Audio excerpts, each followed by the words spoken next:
Welcome to everyday tasty. ডিনারের খুব তাড়াতাড়ি এবং সহজেই কিভাবে চিকেন বাটার মশালা করবেন চলুন আজকে সেটাই দেখে নিই। তো ফার্স্ট অফ অল আমরা এখানে বোনলেস চিকেন নিয়েছি। বাটার মশালাতে বোনলেস চিকেনই বেশি ভালো লাগে হাড়ের তুলনায়।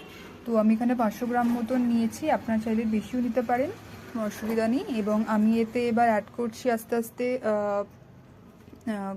আদা রসুন বাটা, আন্দাজ মতন নুন, তারপর আমি পাতিলেবুর রস নিয়েছি, নিয়ে এটা ভালো করে ম্যারিনেট করে মোটামুটি আমি এটা আধ ঘন্টা মতন রেখে দেব চাপা দিয়ে।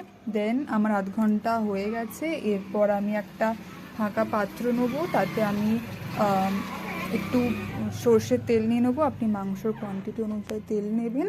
দেন আমি এতে অ্যাড করছি কাশ্মীরি লাল মির্চ, আপনার চাইলে গুঁড়ো অ্যাড করতে পারেন, আমার কাছে গুঁড়ো ছিল না, তার কারণ আমি কাশ্মীরি লাল মির্চ গোটা সেগুলোকে ভালো করে পেস্ট করে আমি অ্যাড করেছি এবং ভালো করে মিক্স করতে হবে যাতে কোনো লাম্পস না থাকে। দেন আমি এতে অ্যাড করছি বিট লবণ, আপনি বিট লবণ এতে ব্যবহার করবেন, তাহলে টেস্টটার একটু বেটার আসে সাদা লবণের তুলনায়। দেন আমরা এবার এতে অ্যাড করছি আপনার গরম মশলা, তারপর আমি এতে দেব আপনার কসৌরি মেথি, দিয়ে আমরা এবার ভালো করে অ্যাড করব, আমরা ভালো করে মিক্স করে নেব। এবার আমি এতে টক দই দেব। টক দইটা দেখুন ভালো করে এইভাবে ফেটিয়ে নেবেন যাতে টক দইটা ভালো একটা ক্রিমি হয়ে যায়, যেন কোনো লাম্পস না থাকে।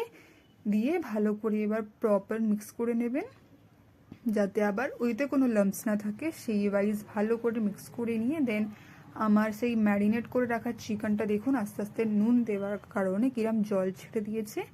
তো আমি সব শুদ্ধ দেবো না, আমি এবার আস্তে আস্তে এক এক করে তুলে নিয়ে মাংসগুলো ওইতে দিয়ে দিচ্ছি, দিয়ে আমরা ভালো করে হাত দিয়ে আবার ম্যারিনেট করব যাতে প্রপার মাংসতে পুরো জিনিসটা লেগে যায়। এবার আমরা এই মাংসটাকেও আধ ঘন্টার জন্য রেখে দেবো ম্যারিনেট করে। দেন এবার আমরা একটা গ্যাস চালিয়ে তাতে আমরা ননস্টিক প্যান দিয়ে দিচ্ছি।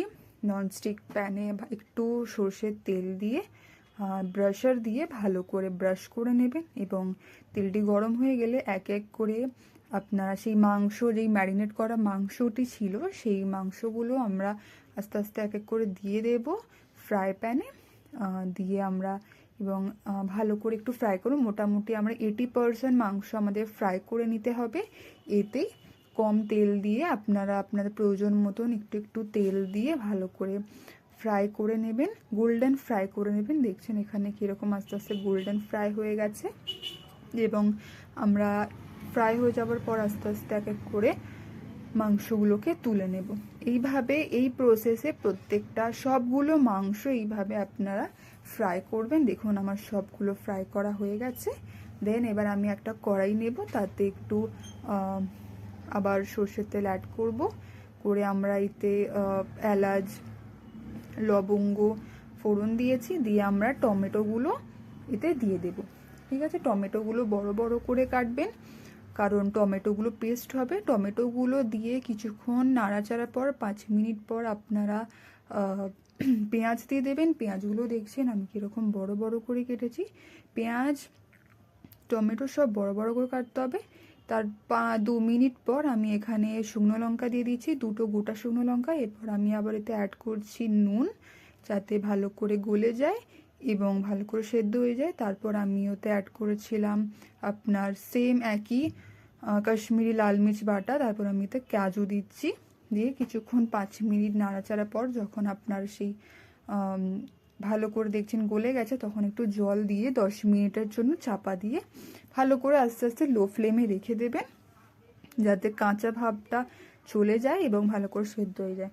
তারপর আমরা দেখছেন তারপর সেই মশলাটা আমরা ঠান্ডা হতে রেখে দেব। সেই ঠান্ডা হয়ে যাওয়ার পরে সেই মশলাগুলো আমরা মিক্সারে ভালো করে একদম মিক্স করে নেব যাতে পুরো ভালোভাবে ব্লেন্ড হয়ে যায়। দেন আমরা আবার একটা সেই কড়াই নেবো, তাতে একটু বেশ করে বাটার নেব, কারণ বাটার মশালা, তার কারণ বাটারটা ভালো করে আমরা গলিয়ে নেব, মেল্ট করে নেব। সেইতে আমরা দিচ্ছি আদা রসুন বাটা পরিমাণ মতন, দিয়ে এটা ভালো করে একটু কষাতে হবে। ভালো করে যখন কষে যাবে তখন আমরা তাতে দিয়ে দেব একটু সেম একই জিনিস আপনার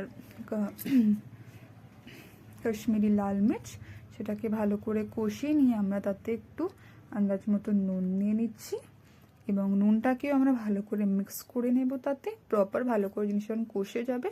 দেন আমরা সেই পেস্টটা যেটা আমরা করেছিলাম, সেই গ্রেভিটা আমরা একটা বড় ছাঁকনিতে ভালো করে ছেঁকে নেব, কারণ যাতে ওতে কোনো রকম গোটা জিনিস না যায়।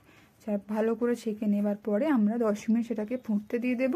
ভালো করে ফুটে গেলে আমরা তাতে দিয়ে দিচ্ছি হচ্ছে আপনার গরম মশলা দেওয়ার পরে ভালো করে মিক্স করে নিচ্ছি। গরম মশলা দিয়ে এবং একটু চিকেন মশলা দিয়েছি, আপনার চিকেন মশলাটা অ্যাভয়েডও করতে পারেন। তারপর ভালো করে আমরা এখানে 10-15 মিনিট ভালো করে একটু ফুটতে দিয়েছি যাতে কাঁচা ভাবটা চলে যায়। দিয়ে তারপর আমরা দেখছেন মাংসগুলো অ্যাড করে নেড়ে চেড়ে চাপা দিয়ে দিয়েছি। তারপর 10 মিনিট পর আবার আমরা মাংসটা খুলছি, দেখুন কীরকম তেল ছেড়ে দিয়েছে। তারপর আমরা ভালো করে মিক্স করে নেব, আমাদের মাংস অলমোস্ট রেডি। তারপর এতে আমরা আবার একটু দিয়ে দিচ্ছি কাসুরি মেথি।